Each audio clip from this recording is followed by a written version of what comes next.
میں انسان چلنے کی صلاحیت یعنی انسان کی اٹھنے بیٹھنے اپنے حرکت کرنے تیز ساری کچھ کھو دیتا ہے. تو جو نوجوان ہیں یہ ریڑھ کی ہڈی ہوتی ہیں. تو ان نوجوانوں کو زیادہ سے زیادہ باعمل مسلمان بنانا. باعمل مسلمان سے کیا مراد ہے؟ ان احکامات پر ان کو عمل کرنے کے لیے قائل کرنا جو کہ ہمارا مذہب اسلام دیتا ہے. یہ کہیں دوسری باتوں میں نہ پڑ جائیں. ان کو زیادہ سے زیادہ کوشش کریں کہ کچھ ایسی تحریک چلائی جائے, کچھ ایسی مہم چلائی جائے کہ نوجوان لوگوں کو اپنے مذہب کی طرف قائل کریں, اپنے مذہب پر عمل کرنے کے اور اپنے مسلمانوں کے نام پہ جس طرح آج کل ایسے آپ دیکھیں ہیں نا کہ ہم لوگ بہت زیادہ اپنے مذہب کی چیزیں چھوڑ کے ہم لوگ دوسروں کو فالو کر رہے ہیں, ہم لوگ یورپین ڈریسز کو فالو کر رہے ہیں, اس طرح کی بہت ساری چیزیں جو ہیں. تو وہ کیا کہتے ہیں کہ ہم اپنے مسلمان جو بھی مسلمان ہمارے نوجوان طبقہ ہے, نیکسٹ اب جنریشن تو نوجوان طبقے کی ہوتی ہے کہ جو بھی یہ نوجوان طبقہ ہوگا کل کو یہی بڑا ہوگا, یہی ملک کی بھاگ دوڑ سنبھالے گا. اور اگر یہ صحیح طریقے سے اپنے اسلام کے پیروکار نہیں بنیں گے, صحیح طریقے سے اپنے آپ کو اسلام کے مطابق نہیں چلیں گے, تو پھر کیا ہوگا؟ یہ اپنی زندگی اپنے مطابق گزارنا شروع کر دیں گے اور اس طرح ہمارا مطلب اسلام جو ہے اس کو کمزور ہو جائے گا ہماری وجہ سے. اس کے بعد نیکسٹ ہے امت. ایک اور مقصد ان کا مسلم امت کو متحد کرنا. یہ بھی بہت بڑا مقصد ہے. اسلام نے سب سے پہلے اس کو اور بہت زیادہ اس پر زور دیا ہے کہ کمزور اور مظلوم مسلمانوں کی حمایت کرنا. ایک اور مقصد ہے پھر ہمیں سامنے آ گیا کہ کمزور وہ ایسے مسلمان جو اپنے حق کے لیے آواز بلند نہ کر سکیں, اور ایسے مسلمان جو کسی کے ظلم کا شکار ہوں. مظلوم کون ہوتے ہیں؟ جو کسی کے ظلم کا شکار ہوں, تو ان کی مدد کرنا. جیسے کشمیری مسلمان ہیں, مظلوم ہیں نا اس ٹائم پہ, وہ ہندوستان کے ظلم کا شکار ہو رہے ہیں, ان کی باقاعدہ جو زندگی کی سہولیات ان کو وہ نہیں دی جا رہی. روہنگیا مسلمانوں کا بہت عرصہ پہلے ایک بہت بڑا ایشو ہوا تھا. فلسطینی مسلمان دیکھیں بیچارے وہ کب سے اپنے لیے جدوجہد کر رہے ہیں اور ان کو کتنی مشکلات کا سامنا ہے. شام میں دیکھیں, ہمارے شام میں کس قدر مسلمان جو ہے, حالانکہ یہ آپس کا ہی جھگڑا ہے لیکن پھر بھی بہت زیادہ اس میں بھی غریب مسلمان لوگ زیادہ تر متاثر ہو رہے ہیں.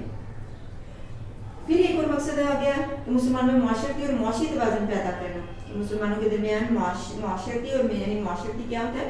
آپس میں میل جول. معاشرتی کیا ہوتا ہے؟ آپس میں میل جول رکھنے کا جو توازن ہے وہ رکھنا. اسلامی ممالک کی تنظیم OIC کے اہم ترین مقاصد ہیں. یہ لاسٹ لائن ہے ہماری کہ یہ ان ممالک کے مقاصد میں نے آپ کو بہت ڈیٹیل سے پیچھے بتا دیا ہے کہ یہ جو مقاصد ہیں ان کے مطابق چلنا. جی بیٹا, یہ تو ہو گیا ہماری آج کی پڑھائی, صفحہ نمبر 98-99 کی. اب ہم آتے ہیں کتاب کے مشقی کام کی طرف. اگر آپ صفحہ نمبر 99 پہ ہیں تو آپ نے اس کو پیج کو ٹرن کر لینا. آپ پھر صفحہ نمبر 99 سے 100 پہ آ جائیں. آپ لوگ کون سے پہ آ جائیں؟ 100 پہ. 100 پہ بیٹا کتاب کا مشقی کام دیا گیا. کتاب کا مشقی کام آپ کے جو سوال شامل ہے اس میں سوال نمبر 3, 4, 6, 7, 8 شامل ہے. اس میں کون کون سے سوال شامل ہیں آپ کے؟ 3, 4, 6, 7. یہ کام جو آپ نے کتاب کا مشقی کام سوال نمبر 3, 4, 6, 7, 8 یہ آپ نے کاپی پر کرنا ہے. یہ کام آپ نے خود کرنا ہے. یہ کام کون سا ہے؟ یہ کام آپ نے خود کرنا ہے کاپی کے اوپر اپنے سبق کی مدد سے. جہاں پہ بھی آپ کو ضرورت پڑے آپ نے اس کو بک سے کے سبق کے اندر دیکھنا ہے کہ یہاں پہ کیا چیزیں ہیں. اگر الفاظ مانی ہیں, مشکل الفاظ نہیں تو آپ اس کو لغت میں تلاش کریں. اگر واحد جمع ہے تو وہ بھی آپ سوچیں کہ آپ نے کہیں نہ کہیں ان کو پڑھا ضرور ہے. آگے سوال نمبر 5 اور 9 یہ آپ نے کس پہ کرنے ہیں؟ کتاب پہ.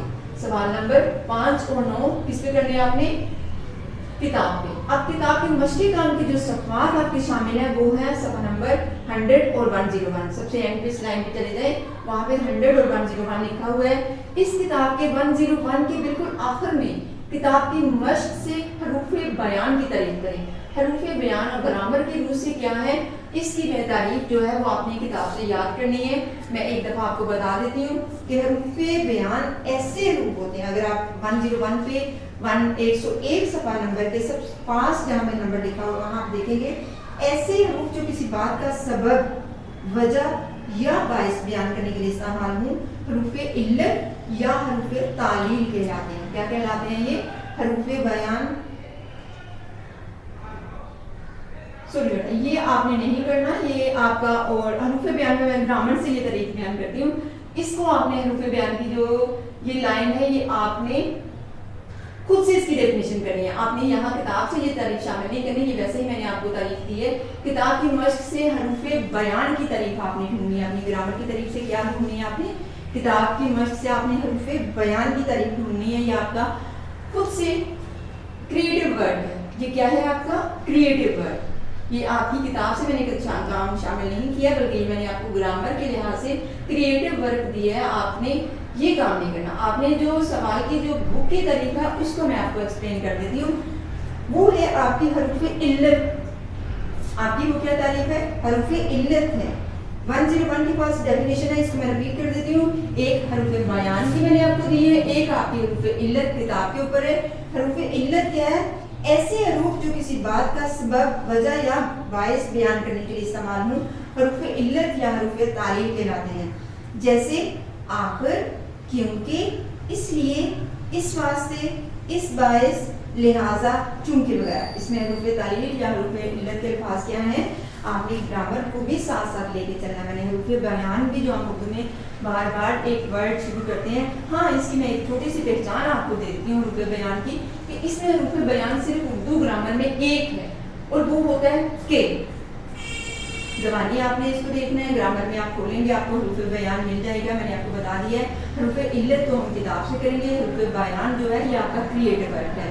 یہ بیٹا تھوڑا سا میں نے اس کو آپ کو پہلے کہا تھا کتاب سے، لیکن بیٹا نہیں، یہ کتاب سے نہیں ہے، یہ آپ نے کریٹو ورک کرنا ہے حروف بیان. اور حروف بیان کے بعد تھوڑا سا آپ کو اشارہ دے دیتی ہوں کہ حروف بیان اردو گرامر میں صرف ایک ہے اور وہ صرف لفظ ہے کہ. جو کہ لکھتے ہیں اپنے کاف کے جو لکھتے ہیں اس طرح وہ کہ ہے. اور حروف علت آپ نے کہاں سے کرنی ہے؟ کتاب سے کرنی ہے. اور یہ دونوں طریقے آپ کے امتحان میں شامل ہیں. نہ حروف بیان آپ کے امتحان میں شامل ہے، نہ حروف علت آپ کے بیان میں شامل ہے، امتحان میں شامل ہے. آپ نے ان کو صرف اور صرف گرامر کی نالج کے پوائنٹ آف ویو سے یاد کرنا ہے. اس کے بعد بیٹا آ جاتے ہیں ہم لوگ سوال نمبر، کتاب کے سوال نمبر 4 کی طرف. اب پلٹ کے آپ لوگ پیج نمبر 100 پہ آ جائیں. سوال نمبر 4 جو ہے وہ درج ذیل الفاظ کے معنی لغت سے تلاش کریں لکھا گیا ہے. کون کون سے لفظ ہیں؟ یکجہتی، ثانیہ، جھاریت، تنازع، فقدان. یہ پانچوں الفاظ کے معنی آپ نے خود اپنی کاپی پر لکھنے ہیں اور خود تلاش کرنے ہیں. اس کے بعد سوال نمبر 5 پہ ہم آتے ہیں. یہ بھی آپ نے کتاب پہ کرنا ہے. سوال نمبر 5 آپ نے کس پہ کرنا ہے؟ کتاب پہ کرنا ہے. یہ آپ کا کاپی ورک ہے. سوال نمبر 4 آپ کا کیا ہے؟ کاپی ورک ہے. سوال نمبر 5 میں آپ کو بتا دیتی ہوں لاہور میں ہونے والی دوسری اسلامی سربراہی کانفرنس میں کتنے ممالک نے شرکت کی. اس میں نیچے آپشنز دیے ہوئے ہیں 24، 40، 57، 55. آپ کو یاد ہوگا سید ذوالفقار علی بھٹو کے جو سربراہی میں اسلامی کانفرنس ہوئی تھی اور اس میں کتنے ملکوں نے شرکت کی تھی؟ 40 ملکوں نے شرکت کی تھی. تو 40 کے اوپر آپ نے سرکل لگانا ہے. اس کے بعد نمبر 2 پہ ہے پہلی جنگ عظیم کے بعد اسلامی ممالک کے اتحاد کی محسوس کی گئی. کیا محسوس کی گئی؟ ضرورت محسوس کی گئی. نہیں بیٹا یہ نمبر ہم 3 پہ نہیں، نمبر 2 پہ ابھی. زیر زمین تیل کا کتنے فیصد حصہ مسلم ممالک کی ملکیت ہے؟ زیر زمین جو مسلم ممالک کا حصہ ہے وہ 75% حصہ، 75 یعنی 75 جو پرسنٹیج حصہ ہے وہ کہاں پہ ہے؟ تیل پر مشتمل ہے اور یہ مسلمانوں کے پاس ہے. اس کے بعد نمبر 3 پہ بیٹا آ جائے. نمبر 3 پہ ہے پہلی جنگ عظیم کے بعد اسلامی ممالک کے اتحاد کی محسوس کی گئی. نیچے آپشنز دیکھیں، شدید ضرورت، شدت سے ضرورت، زیادہ ضرورت، اشد ضرورت. تو کتاب کے متن یعنی کتاب کے سبق کے حوالے سے ہم نے لفظ لکھنا ہے اشد ضرورت. کتاب کے سبق کے حوالے سے ہم نے کیا لکھنا ہے؟ اشد ضرورت. اس کے بعد نیکسٹ آپشن ہے نمبر دال دیا ہوا الفابیٹ کے حساب سے دنیا کے کتنے اسلامی ممالک کی تنظیم کا حصہ ہے؟ آپشن ہے 40، 24، نصف، تمام. تو تمام ملک. نمبر 4 پہ کیا ہے؟ تمام ملک، تمام جو ملک ہیں اس کا. اس کے بعد نمبر 5 پہ ہے اسلامی ممالک کی تنظیم کا مرکزی دفتر سعودی عرب کے کس شہر میں ہے؟ جدہ. ابھی ہم نے پڑھا کہ سعودی عرب شہر جدہ میں ہم نے اس کو مرکزی دفتر بنانے کا فیصلہ کیا گیا. تو جدہ سعودی عرب کا ساحلی شہر ہے، سمندر کے کنارے واقع ہے. جدہ میں مرکزی دفتر اسلامی تنظیم کا کہاں پر ہے؟ سعودی عرب کے شہر جدہ میں. اس کے بعد پیج نمبر 101 پہ آپ آ جائیں. مسلمان قوم دنیا کی واحد قوم ہے جو بندھی ہوئی ہے. کس سے بندھی ہوئی ہے؟ ایک کلمے سے. کس سے بندھی ہوئی ہے؟ ایک کلمے سے. سب ایک کلمہ لا الہ الا اللہ محمد رسول اللہ پڑھتے ہیں اور اسی پر اللہ تعالیٰ کی وحدانیت پر کا اقرار کرتے ہیں، یقین رکھتے ہیں اور آپ صلی اللہ علیہ وسلم کو اللہ تعالیٰ کا آخری نبی مانتے ہیں. سب مسلمان اسی عقیدے پر عمل کرتے ہیں. نیکسٹ بیٹا آ جائیں. اب سوال نمبر 6 ہے آپ کا. اسلامی ممالک کی تنظیم کا جھنڈا کیسا ہے اور کن رنگوں پر مشتمل ہے؟ یہ پیج نمبر صفحہ نمبر 98 پہ ہے. آپ نے اس کو کاپی بھی کرنا ہے اور یہ آپ کا یہ بھی کام آپ کا خود کرنے کا ہے. اس کے بعد سوال نمبر 7 اس سبق سے کوئی سے 4 اس میں نقلہ تلاش کریں. آپ دیکھیں بیٹا آج گرامر کے آپ کے 3 کام ہو گئے ہیں. ایک تو آپ نے حروف بیان گرامر سے تلاش کرنا ہے،